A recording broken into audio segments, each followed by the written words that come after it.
Well, what could be a groundbreaking new treatment against opioid addiction is happening in Nashville. Isn't this wild? Wow. Virtual reality is helping addicts tap into the source of their addiction.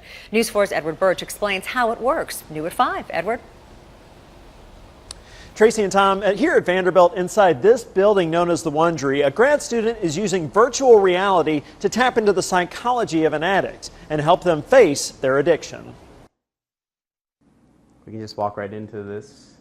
Anyone who's using a substance is trying to regulate their emotions. Noah Robinson is a clinical psychology grad student at Vanderbilt. What we're looking at is basically, can the virtual reality be an immediately accessible intervention? Robinson believes virtual reality can help patients tap into their negative feelings and find the source of what's fueling the addiction. And so the idea here is that if you can change someone's environment instantly by immersing them in a completely new and novel and distracting place, perhaps you can help them to decrease those negative emotions and then be more receptive to having the therapy sink in. Patients put on these goggles, take hold of joysticks, and enter a realm of many virtual worlds.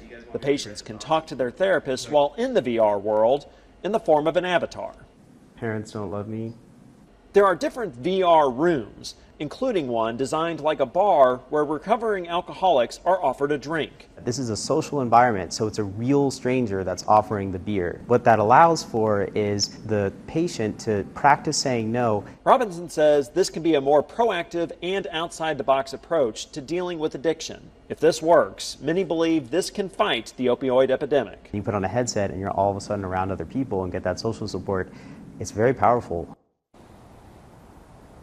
So far, more than 60 patients have used this type of treatment. It's still in the early going. And the hope is in the future to be able to get it to where these patients and anyone with an addiction can have this virtual reality equipment with them to access at any time. Live at Vanderbilt University, Edward Birch, News 4.